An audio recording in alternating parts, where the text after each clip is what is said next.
अस्सलाम वालेकुम नाजरीन, आप देख रहे हैं विजन पॉइंट और मैं हूं आपकी मेजबान एमन महबूब। नाजरीन, आज हम बात करेंगे सियासत के उस रुख की जो शायद बहुत से लोग महसूस तो करते हैं मगर खुलकर इस पर गुफ्तगू नहीं होती। जी हाँ नाजरीन, हरीपुर के ज़िमनी इलेक्शन के नताइज ने पूरे सियासी मंजरनामे में एक ऐसी बहस छेड़ दी है जिसने कई बयानियों को हिला कर रख दिया है। जी हाँ नाजरीन, एक तरफ गैर मुतवक्के कामयाबी, दूसरी तरफ वो जमात जिसने बरसों तक जलसों, नारों और सोशल मीडिया के शोर में अपनी मकबूलियत का पहाड़ खड़ा किया था, वो अब जमीनी हकीकतों के सामने कमजोर दिखाई दे रही है। नाजरीन, हरीपुर के नताइज ने सियासी हलकों में हैरानी इसलिए भी पैदा की कि खैबर पख्तूनख्वा की सूबाई क़यादत वहां पूरी शिद्दत के साथ मुहिम चला रही थी। बयानिया सख्त था, लहजा जारहाना था और ये तासुर दिया जा रहा था कि माहौल पूरी तरह से एक समत में झुका हुआ है। लेकिन नतीजा इसके बिल्कुल बरक्स निकला, जिसने बता दिया कि सिर्फ नारे, गुस्सा और डिजिटल कैंपेन अब वोट का रुख नहीं मोड़ सकते। नाज़रीन, ये भी हकीकत है कि मौशी तज्जिया निगार मुसलसल इस बात की निशानदही करते रहे कि 2017 में महंगाई बहुत कम थी, लेकिन अगले 4 बरसों में महंगाई कई गुना बढ़ा दी गई और मुल्क मुआशी अदम इस्तेहकाम का शिकार हुआ। यही वो अरसा था जिसके दौरान सियासी फैसलों ने मुआशी समत को बुरी तरह से मुतासिर किया।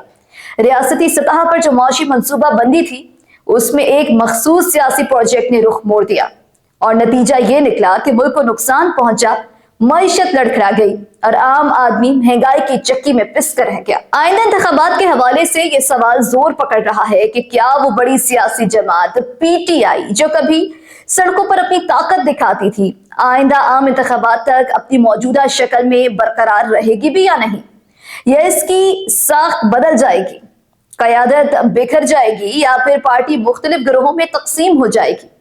ये सवाल कोई मामूली सवाल नहीं, क्योंकि सियासी आवाजें बदलती हैं, बयानिया बदल जाते हैं और बयानिया ही इस जमात की असल ताकत रहा है। नाजरीन, अब अहम बात यह है कि मुआशी तबाही, इंतजामी गिरावट और माली बद इंतजामी के जिम्मेदारों से क्या फौरी जवाब तलबी की जाए या फिर मुल्क को मुआशी तौर पर संभाला जाए और फिर हिसाब किताब किया जाए। एक तरफ ये भी आवाजें उठ रही हैं कि अगर सारा जोर बदले और तस्वीर पर लगा दिया गया तो फिर तरक्की और रिलीफ के लिए जगह नहीं बचेगी। ये बात भी वाज़ेह है कि सियासी मुहाजराई, इल्जामात, सोशल मीडिया की गालम गलूच, झूठे मुकदमे और नफरत भरे बयानिए ने पीटीआई को तकसीम कर दिया। ये सिर्फ सियासी नुकसान नहीं था, ये समाजी नुकसान भी था। ऐसी वजह में ये सरमायाकार आता है और ना ही सनत चलती है और ना ही मुआशरा आगे बढ़ सकता है। सिर्फ शोर, बदएतमादी और मायूसी फैलती है। तरजीह इस बात को बनाया जा रहा है कि मुल्क को मुआशी तौर पर मुस्तहकम किया जाए, तरक्की की रफ्तार बहाल की जाए, अवाम को आसानियां दी जाएं और माजी के गलत फैसलों की तहकीकात बाद में भी की जा सकती हैं। आज अवाम को महंगाई, रोजगार और मुआशी बहरान से निजात की जरूरत है, ना कि एक दूसरे को कोसने की जरूरत है। नाजरीन, ये नुक्ता भी सामने आया कि नुकसान एक शख्स का या फिर एक जमात ने अकेले नहीं किया। इस बयानिए और सियासी मॉडल को तकवीत देने वाले भी बराबर के जिम्मेदार हैं, जिन्होंने हालात को इस इंतहा तक पहुंचाया कि मुआशरा तकसीम हुआ, इदारे कमजोर हुए और मुल्क की साख मुतासिर हुई। ये एक मुश्तरका नाकामी थी, जैसे एक चेहरे पर छोड़ देना हकीकत से आंखें बंद करने के मुतरादिफ है। गुज़श्ता चंद बरसों में दूसरों को चोर, लुटेरा और मुजरिम कहने वाले खुद इल्जामात के घेरे में आए। यही वो लम्हा था जब सियासी इख्तिलाफात का जनाजा निकला, इख्तिलाफी बरतरी का दावा करने वाले खुद तनाज़ात में डूब गए और बयानिया कमजोर होता चला गया।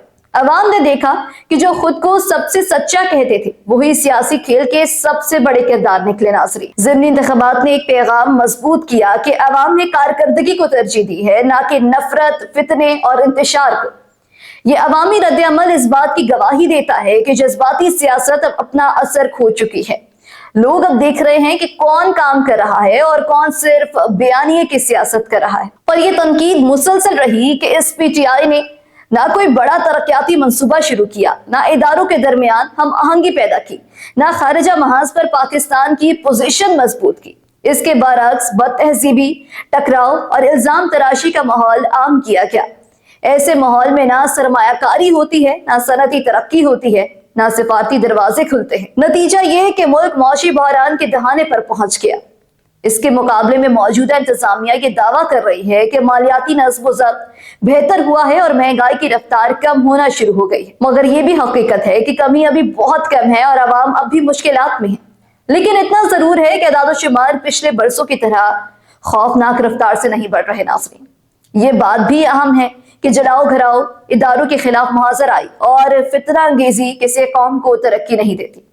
गुज़श्ता बरसों में हमने देखा कि एक जमात ने रियासती इदारों, सड़कों, शहरों और कौमी इलाकों और सियासी जंग का हिस्सा बना दिया। इसका नतीजा ये निकला कि कौम बतौर कौम कमजोर हुई, दुश्मन मजबूत हुए नाज़रीन, और मुल्क अंदर से तकसीम का शिकार हुआ। दिलचस्प बात यह है कि इलेक्शन के बायकॉट का ऐलान करने वाले खुद इलेक्शन में हिस्सा लेने पहुंच गए नाज़रीन, और फिर शिकस्त का सामना भी करना पड़ा। इससे साबित हुआ कि बयानिया एक तरफ और अमली सियासत दूसरी तरफ होती है। अवाम खामोश रहकर अपना फैसला देते हैं और इस फैसले की गूंज बहुत दूर तक जाती है। गुज़श्ता दौर को इस बुनियाद पर भी तनकीद का सामना है कि कोई बड़ा तरक्याती मंसूबा शुरू नहीं किया गया। इससे तरक्की की रफ्तार में कमी आई, मईशत में कमी आई और मुल्क आलमी मार्केट में पीछे रह गया। नाज़रीन, महज नारे, इल्जामात और तकरीरें मुल्क की तरक्की का नेमुल बदल नहीं हुई। तरक्की सड़कों, हस्पतालों, तालीमी इदारों, तवानाई मंसूबों और पायदार हिकमत अमली से होती है, ना कि टकराव और इंतशार से। नाजरीन, आखिर में यह हकीकत बहुत अहम है और ये वाज़ेह हो चुका है कि बयानिए की ताकत और सियासी जज्बात अपनी जगह, मगर मुल्क की बुनियादी कारकर्दगी, मुआशी इस्तेहकाम और सियासी संजीदगी से मजबूत हुई है। वो जमात जो अपनी गलतियों को तस्लीम नहीं करती, जो इदारों के साथ मुहासराई करती है, जो नफरत और इंतशार पर सियासत कर रही है, वो देर पा अवामी एतमाद हासिल नहीं कर सकती। नाज़रीन, आज मुल्क को संजीदा क़यादत, पॉलिसियों के तसलसल, मुआशी मजबूती और अवामी रिलीफ की जरूरत है। नाज़रीन, यही वक्त है कि हम सियासी बयानियों से आगे बढ़कर मुल्क की हकीकतों को समझें, क्योंकि कौमें बयानिए से नहीं कारकर्दगी से मजबूत होती हैं।